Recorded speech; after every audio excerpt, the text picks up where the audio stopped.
Good day, everyone. Today I will share my understanding of compassion, how it is shown through caring for other people and the environment, and the role of communal discernment in making our university and the world a more compassionate place. To begin, I believe that compassion is more than just a feeling sorry for someone. Compassion means understanding what other person is going through and choosing to help in any way we can.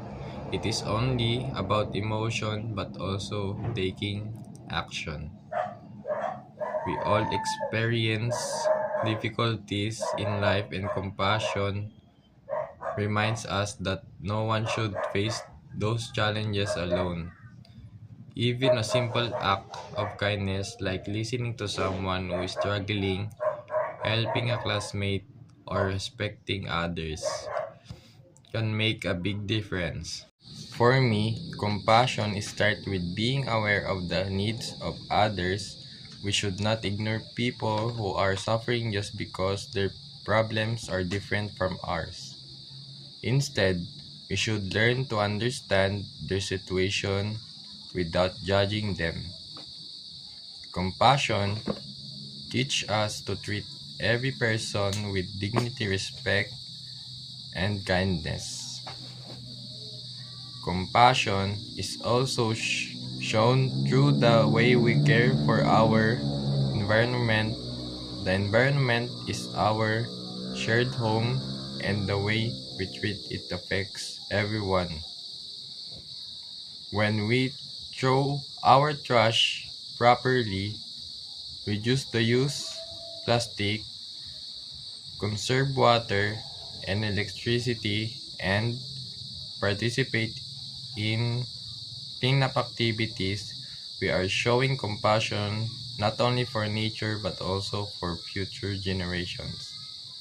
Caring for environment means caring for people be- because a healthy environment provides clean air, safe water, and resources that everyone needs to live. Many environmental problems today, such as pollution, climate change, and deforestation, are caused by human actions. These problems affect millions of people, especially those who are poor and vulnerable. That is why protecting the environment is not only an environmental responsibility but also a moral responsibility. Our small action may seem simple, but when many people work, they create positive. Another important topic is communal discernment. In my own understanding, communal discernment means making decisions together by listening carefully, respecting different opinions, and thinking about what is best for everyone instead of only ourselves.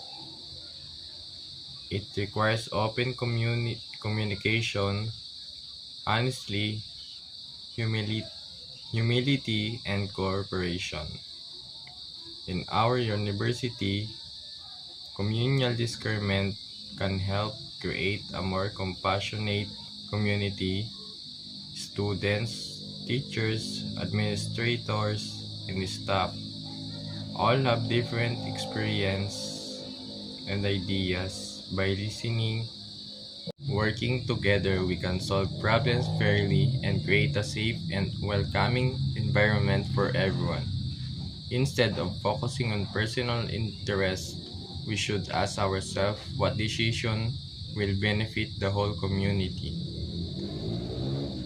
For example, if the university plans activities that promote environmental awareness, mental health, or community service, everyone should have the opportunity to share ideas and participate.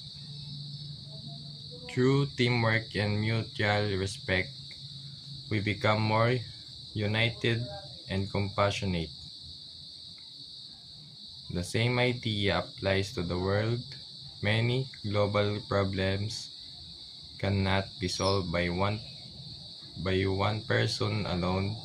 Issues like poverty, climate change, inequality, and discrimination require people from different backgrounds to work together. Communal discernment encourages us to listen before making decisions and think about the common good. It reminds us that every person's voice matters.